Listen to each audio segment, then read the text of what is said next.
کا سودا نہیں ہوا. یہ نون لیگ اور پیپلز پارٹی نے ہمارے ملک کا سودا کرنے کی کوشش کی ہے. یہ ایم این اے جنہوں نے جو سندھ ہاؤس میں ڈھکے ہوئے تھے,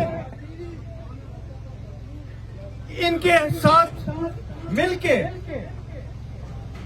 انہوں نے کوشش کی کہ یہ عمران خان صاحب کو, اس حکومت کو یہاں سے نکال سکے. اور وجہ کیا ہے کہ وہ بیرونی طاقتوں کے آگے کھڑا ہو جاتا تھا. وجہ کیا ہے کہ وہ آئی ایم ایف کے دیے ہوئے جو مطالبے تھے وہ پورے نہیں کرتا تھا. لڑائی کدھر سے شروع ہوئی؟ آئی ایم ایف نے کہا کہ آپ لوگوں نے 150 لیٹر رکھا ہوا ہے پیٹرول, اس کو بڑھائیں. ہم ساروں کے سامنے عوام کی کس طریقے سے چیخیں نکل رہی تھی. عمران خان صاحب ڈٹ گئے کہ میں نے نہیں بڑھانا. آئی ایم ایف کو سمجھ آ گئی کہ اگر اس ملک کے ساتھ آگے چلنا ہے, اس نے اپنی عوام کی بات کرنی ہے, کسی اور کو لے کے آئے جو ہماری سنے گا. اور آج سے 2 مہینے پہلے ان کے بیان اٹھائیں تو یہ کہتے ہیں کہ جی پیٹرول بڑا مہنگا ہو رہا ہے, عوام پہ ظلم ہو رہا ہے. ان کے کل کے بیان اٹھائے تو یہ کہتے ہیں کہ ہمیں پیٹرول کی قیمتیں بڑھانی پڑیں گی. آئی ایم ایف کے ساتھ یہ سودا ہوا ہے. یہ 2 نمبریاں آج سے 10 سال پہلے, 20 سال پہلے چل سکتی تھی. اب ہماری عوام اس بھولیکے میں نہیں آ سکتی. اب ہماری عوام کو اس طریقے سے بے وقوف نہیں بنایا جا سکتا. انشاءاللہ الیکشن 2 مہینے میں ہوئے, 4 مہینے میں ہوئے, اس ملک کی عوام ان کو دکھائے گی کہ یہ ملک ان کے ساتھ کھڑا ہے جو سب سے پہلے پاکستان کو آگے رکھتے ہیں. یہ ملک ان کے ساتھ کھڑا ہے جو اس عوام کی آواز بن کے سامنے آتے ہیں. یہ ملک ہرگز ان کو ووٹ نہیں ڈالے گا جو اس ملک کو بیچنے کے لیے, اس عوام کو بیچنے کے لیے. اور ایک جو ایئر ایمبولینس 3 سال پہلے لندن گئی تھی, اس ایئر ایمبولینس کو واپس لانے کے لیے آئے ہیں اقتدار میں. اب فیصلہ ہم سیاستدانوں کے پاس نہیں ہے, اب فیصلہ آپ لوگوں کے ہاتھ میں ہے. ہم آواز ضرور اٹھا سکتے ہیں, ہم اٹھاتے رہیں گے,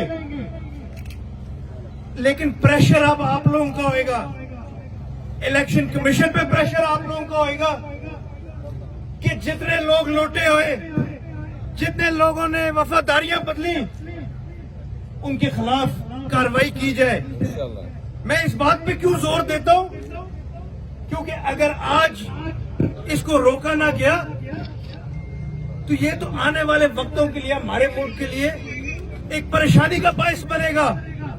کوئی بھی دنیا کی طاقت 5-8 ارب روپے لے کے آ جائے اس ملک میں تو ہمارے ملک کے ایم این اے ادھر سے ادھر اور ادھر سے ادھر ہوتے شروع ہو جائیں گے. ایک اصول ہونا چاہیے, ایک قانون ہونا چاہیے کہ کوئی ایم این اے اپنی وفاداریاں تبدیل کرنا چاہتا ہے تو وہ دوبارہ الیکشن لڑے, وہ اپنی سیٹ سے استعفیٰ دے, دوسری جماعت سے الیکشن لڑے, پھر 100 دفعہ جدھر مرضی جاتا ہے جائے. لیکن یہ کوئی طریقہ نہیں ہے جو اس دفعہ اپنایا گیا. لیکن اس حق کے لیے اب آپ لوگوں نے ایک ہونا ہے, اس حق کے لیے اب آپ لوگوں نے لڑنا ہے کہ جو غلطی آج اس ملک میں ہوئی, جو بدقسمتی سے ہمارے ملک میں سودا کیا گیا حکومتوں کا, یہ آئندہ زندگی میں کبھی نہ ہو سکے. کہ یہ جو ایک مشکل وقت, ایک ڈارک وقت ہم لوگ دیکھ رہے ہیں اپنے ملک کی سیاست میں, یہ آگے ہمارے نسلوں کو, ہمارے بچوں کو دیکھنا نہ پڑے.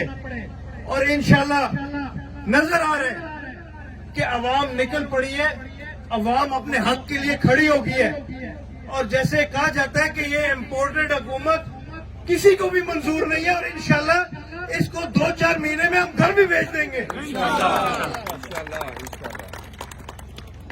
2 مہینے پہلے یہ نواز شریف, شہباز شریف اور مریم نواز کا بیان تھا کہ الیکشن کریں, چلیں الیکشنوں میں جائیں.